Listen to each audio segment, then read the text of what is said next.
Witam from BA. This is a Rorshok Poland update from the 16th of April 2024. A quick summary of what's going down in Poland. Last year, the EU forced member countries to accept a certain number of refugees to share the burden of increased immigration in the continent, and it charged countries that did not comply with the regulation with a daily fine.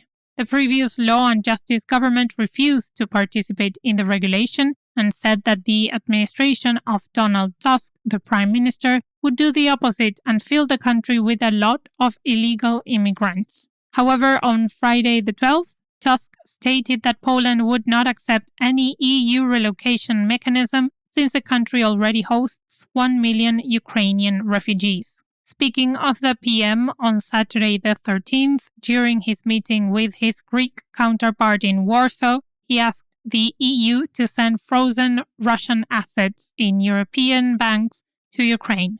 Recall that the EU has frozen nearly $350 billion of Russian money. Poland's taking over the presidency of the European Council in 2025 may accelerate this process. Both leaders also agreed that the EU should create an exclusive European army in addition to NATO forces against the Russian threat. In the meeting, Tusk also announced that Poland will send its firefighters to Greece this summer to help out. In recent years, the country has suffered from huge wildfires every summer. More on foreign policies. On Sunday the 14th, Radoslav Sikorski, the foreign minister, strongly condemned Iran's recent attack on Israel. He also congratulated Israel and praised its air defense system, which shut down most of the drones and missiles. Sikorski said that Ukraine also needs this kind of air defense system and urged Ukrainian allies to send further air defense systems to the country amid the rising air attacks by Russia. In addition, Poland warned its citizens not to travel to the Middle East until the war ended. Back to Poland, where birth rates are decreasing drastically, and experts anticipate demographic issues in the future, as there will be very few young citizens to sustain the economy. To address the issue, on Tuesday the 9th, the government announced another incentive to stimulate people to have more children. Parents will receive a $400 monthly payment for each child until the kids turn 3. The regulation will come into effect on the 1st of October unless the president vetoes it. On a related note, if there is a never-ending debate in Poland, it is about abortion.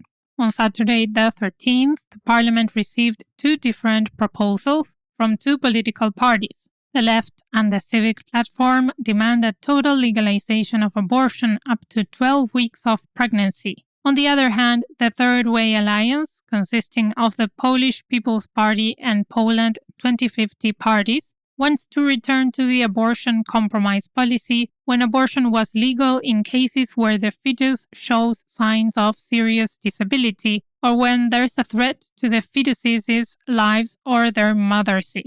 They also want abortion to be legal in rape cases. The main opposition, the Law and Justice Party, supported the Alliance's initiative. If their initiative is not approved, the Third Way has proposed a referendum to ask people about how they feel about abortion.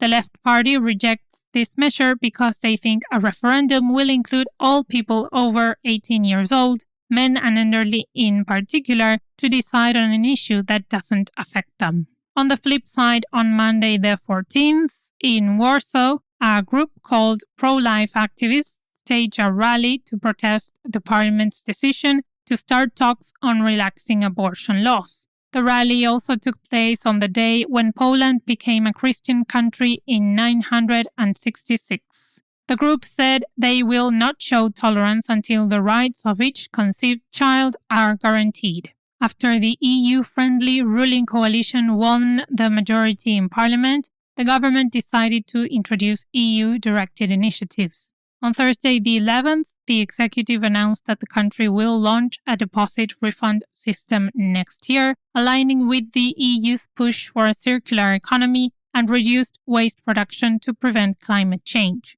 According to the scheme, customers will pay a deposit for plastic and glass products but then they will be able to get that money as a refund if they deliver plastic or glass to recycling machines that will be available outside the stores. With this new measure, the government thinks that people will not throw plastic and glass in the garbage.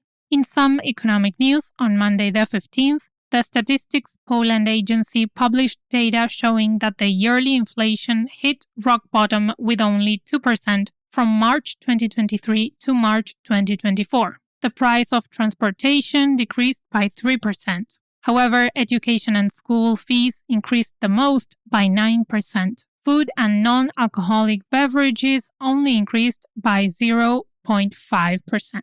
Since we mentioned education, on Tuesday the 16th, Władysław Kosiniak, the defense minister, announced that the ministry is preparing voluntary military training camps for high school graduates. The training will take place during the summer school holidays, and attendees will receive payment for their participation. He urged the youth to attend the training before they start their work lives or proceed with higher education to be helpful members of the nation. He said the training will prepare students not only for war scenarios, but also for natural disasters. This way, they'll know how to act and rescue other people in dangerous situations. On Wednesday the 10th, the Law and Justice Party submitted a request to Parliament to fire Marcin Kierwiński, the Interior Minister. The party says his actions were against the law because Kierwiński sent police who used excessive force to calm down farmers during their protest across the country.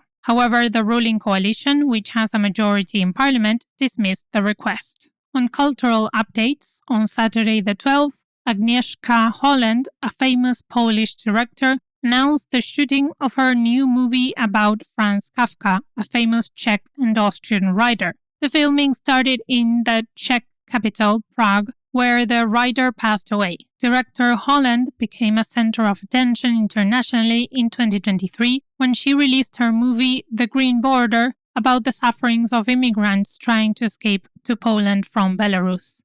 The ruling Law and Justice Party criticized the movie at the time, saying that the director tried to justify illegal immigration and show Polish border guards as evil. On Friday the 12th, President Andrzej Duda paid tribute to the people who died in the Katyn massacre when the Soviet Union's secret police killed 22,000 Poles in 1940. The commemoration ceremony took place in the Katyn Museum in Warsaw Citadel because this is where Nazi Germans discovered mass graves belonging to the massacre during World War II. The Soviets denied the responsibility and blamed Nazi Germany until 1990, when Polish authorities concluded that the Soviet Union was responsible. However, modern Russia refuses to call the mass murder a war crime.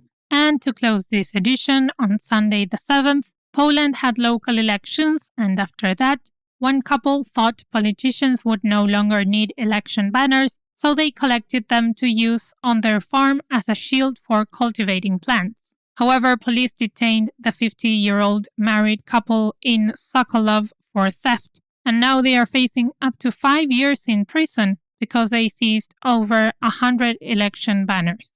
Police warned citizens that it is forbidden to collect banners without the consent of politicians. And that's it for this week. Thanks for joining us. Do you know that besides the Poland update, we also do others? Our latest ones are the Arctic update about the area north of the Arctic Circle and the ocean update about the 70% of the world covered in saltwater. The other ones are all country updates. We have a selection of countries from Africa, Asia, South America, and Europe. Check rorshok.com/updates to see the full list. Find the link in the show notes as well. Do zobaczenia!